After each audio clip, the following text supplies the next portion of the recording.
Hi. Please announce where you're from again so I can remember. What are your thoughts in general about the Big 12 right now? You're a handful of games in. Who's the favorite and who's not? Well, no, I don't mean who's not, but, what's going on there? Yeah, I'd say first, everybody's really good defensively. Like if you looked at the league and said, I was looking at something yesterday that in our league, teams turn it over more than any league in the country. Well, that's because there's really good defensive identities across the board. And so it's physical. Every night's a war. I've been in this league before when there's maybe been more guys that are projected as lottery picks and things like that, or more offense. But right now, everybody's kind of got a defensive, physical demeanor, and so you've got to play to that level. As far as like who are the better teams, and that's hard for me to say. I mean, look, you can look at people's schedules. Certainly, the front end of our conference schedule, if you look at analytics, looks like it's pretty tough. Everybody's got the same games over time, so over 18 games, and whatever it is, the 2+ months, it evens itself out. So I've watched the majority of the games that have happened in our league. It seems like to me that the team that does a better job taking care of the basketball and being more physical seems to win most nights. Now, that doesn't mean every night, but so I think that literally anybody can beat anybody because of how good the league is. And I know what people's records are. I know what's happened in those games, but it's a battle every night, and when you lose one, you got to get back to practice, reboot, and be ready to attack the next one because they keep coming at you. They don't get easier. I think in the last minute of the game on Tuesday, the default for a lot of coaches has been to use that last time out that you had. You obviously didn't. Is that philosophy or situational? I would say probably some of both. We have one timeout remaining. There's different scenarios we would have used it, but when they score a quick basket and you have 7-8 seconds left, that's enough time to get it up the length of the court. And Tyrese did a heck of a job. Caleb inbounded it, flipped it to Tyrese, skipped it opposite. Gabe caught it with 3.5 seconds, to go. So, to get that catch at that point, if you call a timeout, again, and this is a whole different conversation.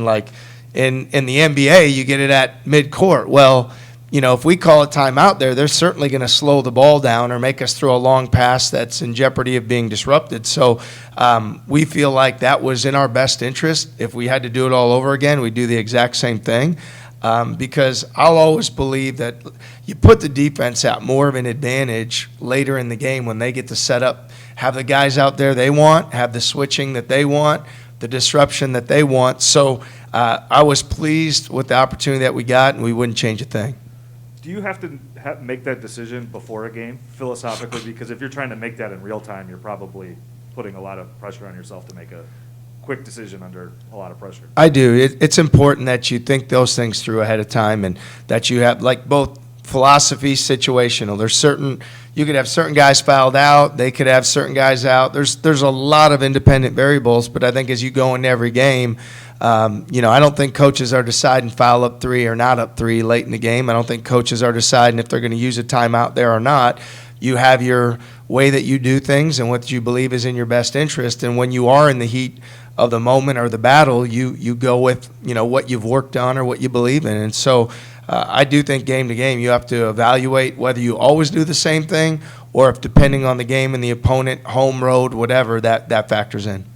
Bigger picture question, but along the same lines, now in year 6 for you as a head coach, do you feel like decisions like that or big picture thoughts, you're fully formed on that, or are you still evaluating every offseason, or what's your process for deciding on those bigger picture philosophical questions? Yeah, I think as you're a head coach longer, you settle into things that you believe work more effectively based on experience, for sure, whether it's been through success or failure. I also think you have to know your team, and that's probably as important as anything when you're putting a plan together, both as you start the season and then as you approach specific games and special situations, because I've been part of teams that are prolific offensively and figure things out organically. I've been part of teams that's more of a challenge. And then the same on the defensive end. Been part of teams that are really good solving problems defensively and others that aren't. So I do think as you the longer you do it, you settle in on some things that you believe are you believe work the best. But then I think what great coaching is still knowing your team and what they can do the best, because it's not what you as a coach, necessarily to me believe in the most. It's what can your team execute the best when the game's on the line. What makes Texas the best scoring defense in the league and in the country? Well, I think a few things. Number one, their pace of play is very slow, probably the slowest in the league, so there's less possessions in their games, so less possessions is going to be less scoring. I think their switchability, obviously their, last game they started 6-6 and 6-7 on the front line with 3 experienced guards, and they're switching everything. So, that puts teams on their heels for sure. They will do different things disruptively defensively. They'll go 2-2-1. They'll run and trap a pass. They'll do things to try to put you on their heels.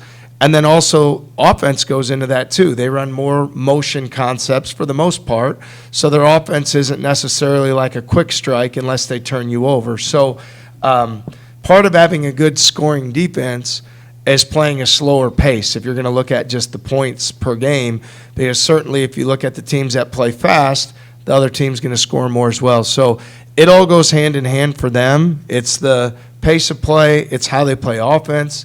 It's how they play defense. And so I think that all factors in. Probably most games in this league are like this, but do you feel like Saturday could be one of those times where it's time and score for you guys on offense, where, like you said, they're going to try and slow you guys down, maybe play into that in a way?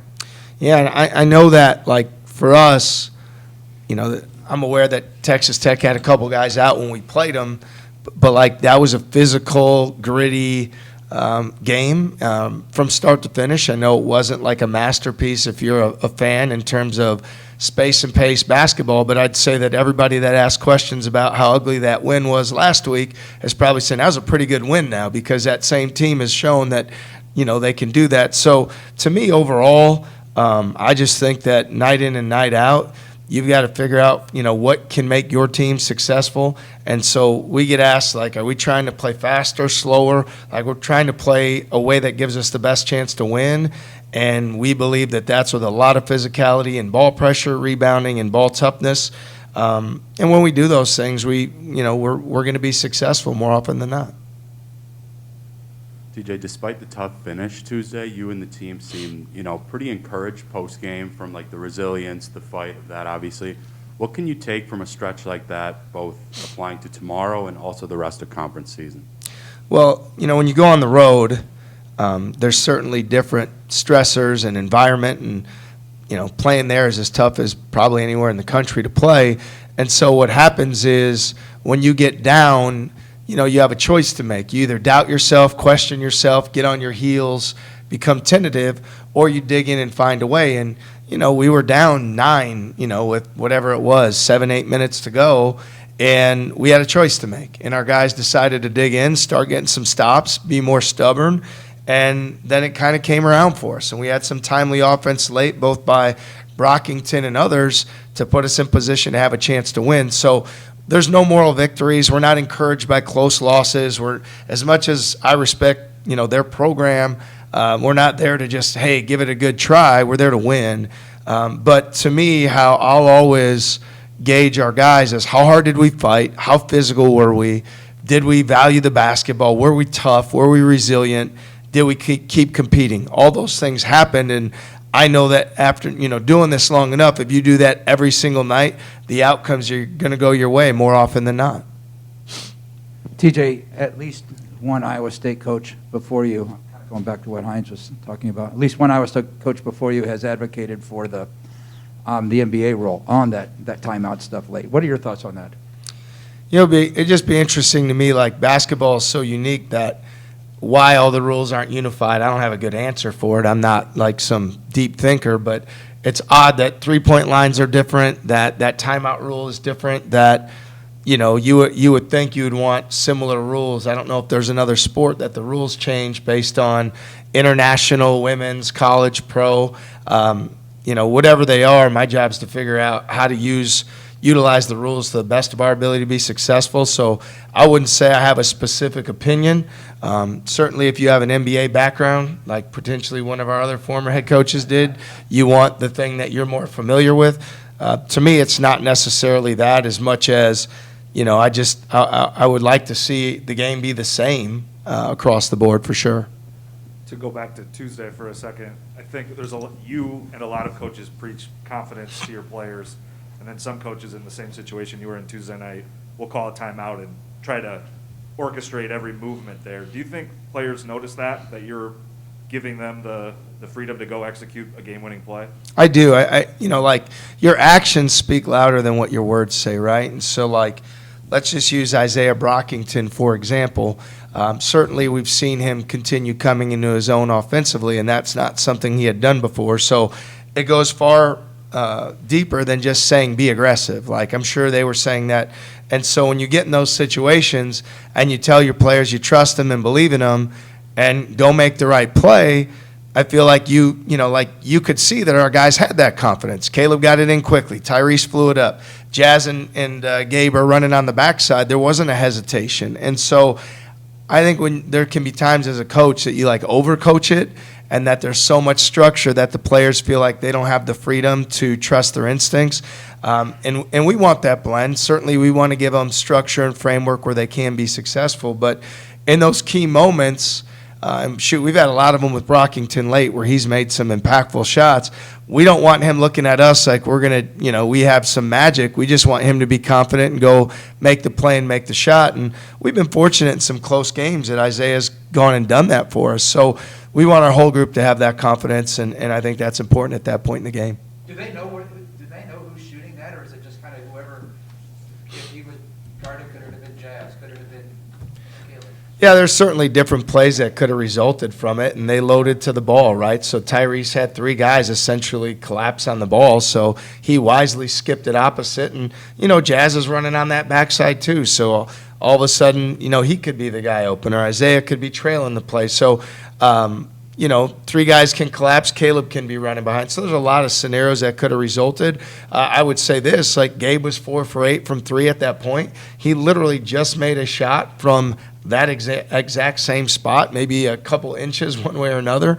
And so if that's the play that it's going to be, like, again, I'm not going to say that we practice every day, skip at the Gabe and shoot it from the spot you just made a 3 in. That would be being overly presumptuous. But it's a shot that we're totally comfortable with, especially based on what happened and what was happening that night, because he was, he was shooting it with confidence. He just made one from there. So I'd have been great with Gabe taking it, as we were.